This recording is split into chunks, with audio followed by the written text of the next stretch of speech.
اكتر سؤال بيجي لي تقريبا من يوم ما عملت القناه ونزلت فيديو شورت عن ان انا اشتريت ساعه سمارت من علي اكسبريس ووصلتني من الصين لحد باب بيتي. في الفيديو ده هعرفك كل حاجه محتاج تعرفها عن علي اكسبريس، ازاي تعمل حساب على الموقع، ازاي تختار اكتر الاوقات اللي فيها خصومات في السنه، ازاي تتاكد ان المنتج اللي انت عاوز تشتريه موثوق، ازاي تدفع لو انت مش عارف تدفع على علي اكسبريس، واخيرا واهم حاجه ازاي المنتج يوصل من الصين لحد باب بيتك من غير ما انت تعمل اي حاجه. بس قبل ما نبدا اعمل لايك للفيديو واشترك في القناه كنوع من الدعم ليا على المجهود الكبير اللي انا حاطه في الفيديو ده، وخش خد لك لفه في القناه بعد الفيديو. القناه عامه مختصه بشروحات ازاي تشتري من النت زي الفيديو ده كده، مراجعات موبايلات، هتلاقي مراجعات لكل موبايلات العالم سواء اللي انت عارفها او لا، والذكاء الاصطناعي واي معلومات جديده تخص التكنولوجيا بشكل عام. فمن غير رغي كتير يلا بينا. تمام، اول خطوه بقى نفتح موقع علي اكسبريس عشان نعمل حساب فيه. انا برضو هسيب لك دلوقتي على الشاشه الدقيقه اللي هنخلص فيها شرح انشاء الحساب، بحيث لو انت عندك حساب اصلا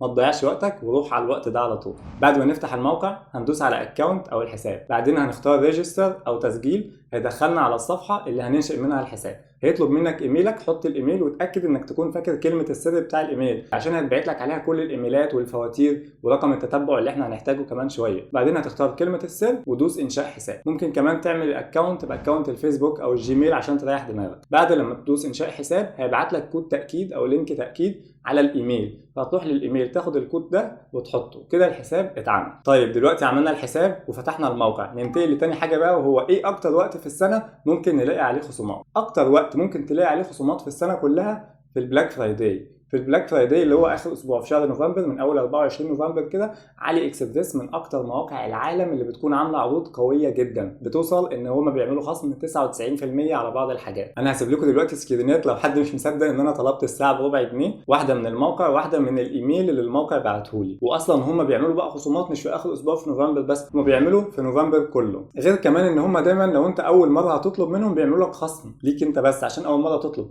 فانا استفدت بالحاجتين سوا، خصم بلاك فرايداي وخصم عشان اول مره اطلب. لكن طبعا انت ما تستناش مخصوص البلاك فرايداي، هم في النهايه ارخص من اي موقع تاني، وانت غالبا عشان اول اوردر هيكون معمول لك خصم برضه. فمثلا الساعه اللي انا طلبتها دي كانت ب $10، وعشان البلاك فرايداي كان معمول عليها خصم 50% ونازله ل $5، وعشان انا اول مره اطلب من الموقع كانوا عاملين لي خصم 99%، فتحولت من $5 ل1 سنت. لكن زي ما قلنا انت طبعا مش هتستنى شهر معين في السنه، هم دايما ارخص من باقي المواقع. طيب كده خلصنا من تاني خطوه وهي الكلام عن الاسعار. ازاي بقى نتاكد اصلا ان المنتج اللي انا عاوز اشتريه ده موثوق مش هيتنصب عليا؟ بص، انت مثلا خلينا نفترض دلوقتي ان انت عاوز تشتري كفر، فانت هتكتب في البحث بتاع الموقع كفر، هيظهر لك نتائج كتير. قبل اي حاجه هتدوس على فلتر وتختار 4 نجوم اند اب دي، وبكده انت مش هيظهر لك غير كل المنتجات اللي اصلا الناس اشتروها وجربوها ولقوها حلوه فدخلوا قيموها ب4 نجوم او اكتر. طبعا ده مستحيل كده يكون نصب، انت كده الموضوع بقى فيه صدق. وطبعا كل ما يكون المنتج اشتراه ناس اكتر وقيمه ناس اكتر ده معناها ان هو موثوق اكتر. احنا كده اتاكدنا بشكل كبير ازاي المنتج موثوق، بس خلونا نزود كمان خطوه هتاكد لنا بقى 100%. خلينا مثلا ناخد اكتر واحد فيه تقييم اللي هو 4.8 ده وندوس عليه. انا الى حد ما متاكد ان الكفر ده حقيقي لانه تقييماته عاليه وناس كتير اشترته، بس انا عاوز اتاكد اكتر. هدوس على التقييمات دي، هيدخلني على اراء كل الناس اللي اشتروا الكفر بس مش اي حد تاني، وعايزوا يعني قرروا يكتبوا رايهم في الكفر ده. انت حالا بتقرا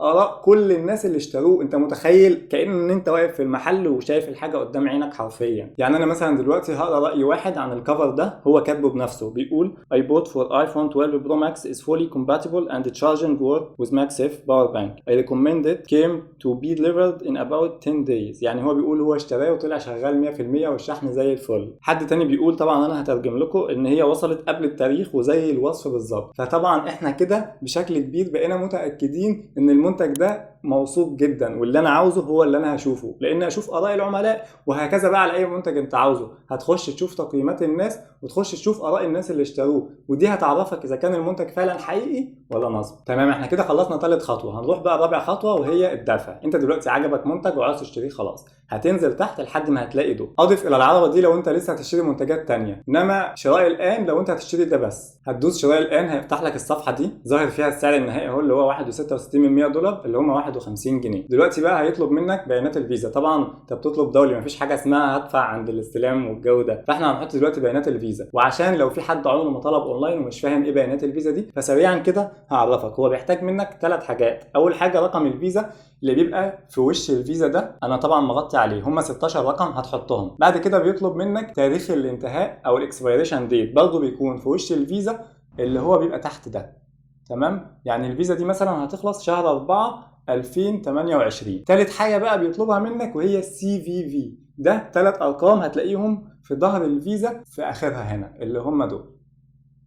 وبكده انت بقى معاك كل البيانات اللي انت محتاجها عشان تدفع. هتحط البيانات دي وتختار طبعا اضف يعني، وبعدين تدفع، وبعدين هو هيبعت لك ايميل بتاكيد الدفع ده. طبعا تهتم بقى وانت بتعمل الفيزا اصلا انك تختار فيزا مفعله الدفع الالكتروني، وتعرفهم في البنك ان انت محتاجها عشان ده. دفعنا خلاص، هتختار بقى وسيله الشحن المجانيه، في كذا حاجه بفلوس لو انت عاوز اسرع، بس انت طبعا هتختار المجانيه، ودي مش للاخر، انت هتدفع فلوس شحن. الشحن المجاني ده من اول الموقع لحد المينا، بعد كده بقى انت هتحاسب على الشحن وتدوس اوكي وتكمل طلب الدفع. لما تكمل طلب الدفع هيوصلك ايميل على ايميلك ان خلاص انت دلوقتي تمت عمليه الشراء والمنتج بتاعك بيتحضر عشان يوصل لك. اخر حاجه بقى والاهم، ازاي المنتج هيوصلك من الصين لحد باب بيتك. انا اقول لك كل اللي حصل معايا بالتفصيل لحد ما جات لي الساعه. دلوقتي انا طلبت كان يوم 15/11 وبعتوا لي ايميل ان تم تاكيد الاوردر.